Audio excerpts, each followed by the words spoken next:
Hello out there. Some of you may have noticed that I posted this blog on Thursday, but at 10 o'clock at night. So yesterday was a phenomenal day. I'm in a virtual conference with Peter Vargas called Advanced 360, and it's literally from 10 in the morning to 6 at night. And so I was pretty exhausted with all the learning and wrapping my brain around it. So I didn't get to post my blog until 10 o'clock. So instead of a Thursday blog summary, I'm bringing you a Friday morning blog summary. But I really like this blog that I wrote. It is require a little reading, but it is really a good one if you get a chance to read it. It's called 7 Tips for Hosting a Friend-Raising House Party. When I did my sipping tea, I was talking about friend raising, focus on friend raising rather than fundraising. That way you can build your donor pipeline. And it is a great cultivation event. So I was asked several questions around friend raising. So for example, I talked about house parties, and I said it was one of my favorite things to do. And so people kept saying, so what happens at a house party? So I decided to write a blog on it. And so my first response is, you don't ask for money. It's a donor cultivation event. And one of the first things you have to do is consider where you're going to hold the event. And so because it's called a house party, it's in the name, you want to hold it in a home. And generally you get a board member or a major donor that you have a great relationship with to hold the event in their home. And if that doesn't, with worst case scenario, if that doesn't work, you can think of getting an Airbnb, or you can hold it in a board member's place of business, or you can hold it at your nonprofit if that's appropriate. And so tip number 2 is the planning timeline and budget. Since this is a smaller event, it's a friend raising event, and smaller, usually 10 to 20 people in a smaller setting, intimate setting. It doesn't take that long to plan, maybe 1 to 3 months. And the house party itself is no longer than 2 hours. They should be short, sweet, and to the point. I cannot stress that enough. And the budget also for a house party is pretty small. You're going to provide light appetizers and some beverages of your choice. And traditionally, a tip is that you get the person who's hosting the house party to cover the cost of the event. And generally that is what happened. You don't even have to work for that. It's something that they would do, and you tell them that whoever hosts the house party usually covers the event, and they usually go along with that, especially if they're very passionate about your organization. But if you don't have that in mind, don't worry, it's a small budget like I said. Number 3 is who to invite. So the beauty of the house party is the person that is hosting, the board member, the major, or the donor, is the one who's solely responsible for the invite list. Again, you're trying to get 10 to 20 people in an intimate gathering in a setting. So the host is solely responsible for the guest list. This helps your potential donor pool while making your guests feel more comfortable by having someone there that they know.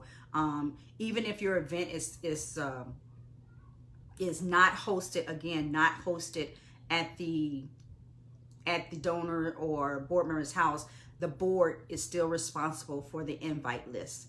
The other thing is, number 4 is you have to include a component of networking where the board members and staff can interact with the donors. So the agenda starts off with an informal welcome by the host, explaining their connection to the organization and why the guests have been invited. And then you create a space for networking. Board members and staff should serve as the greeters and welcome the donors to the event. They mingle at key portions of the event, and board members and staff serve as the ambassador for the organization, and they sprinkle tidbits of information about the organization throughout the mingling process. You need to have an established program for the event. That's tip number 5. There should be time allotted for the executive director to highlight the history of the organization, the mission and the underlying philosophy, programs and services, financial numbers, and most importantly, vision for the future. This should also include time for attendees to ask questions. Questions are a way to engage your donors in the organization. Your organization's mission and impact, again, should be woven throughout the house party event. But remember, you're not asking for money. That is one of the key components of a house party. You're not asking for money, but be sure you have some handout for your donors to take away with them, providing an overview of the organization. That is one of the key components as well.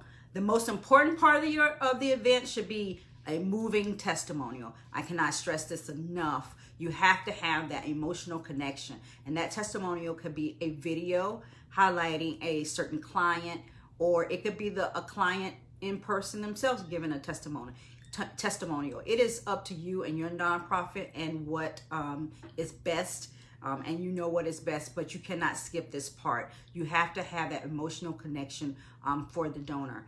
And the seventh and final tip is end the event with a thank you and wrap up. So you've got to be sure that you thank your guests for attending. Remind them to provide their contact information on the sign-in sheet, and let them know the staff will be contacting them in a week to get their feedback and advice. This sets the stage for the post-event follow-up, and that's very important. The post-event follow-up is important because you're going to call them and you're going to have a conversation with them about the event. You're going to gauge how they felt the event went, what was most impactful, if they have any suggestions, and you're going to end the follow-up by asking them if they're interested in getting involved with your organization and in what capacity. So their answer will set the stage for communication going forward, and is hopefully the beginning of a long-lasting donor relationship. So as you can see, hosting a house party is different from hosting other fundraising events. It can take a little bit of it can be a little bit of a mystery, but what happens at them, what should be included, and what is the most important information to relay is what is important for a house party. If you follow the formula, 7 tips that I gave you, you'll be well on your way to developing critical relationships with potential donors. I hope this helps you. I hope this summary helps you. I do encourage you to go and read the full blog. And if you need any help with the house party, I actually have a kit that has the sample agenda, scripts, and all that. You can just reach out to me. You can log on to my website at www.supportingworldhope.com and reach out to me. And this is one of the things that I'll be more than willing to help your organization get started and get in motion. Once you do one, it's pretty easy. After that, you just take the model and the methodology and you continue to do them. They should be an intricate part of your fundraising and development calendar. So let me just say, you can find me on Instagram at _nonprofit expert, and you can find me on all other social media platforms such as YouTube, Facebook, of course, and LinkedIn at Supporting World Hope. I'm very excited to share my knowledge, and I hope that this blog summary has helped you. Until the next time, thank you for your time.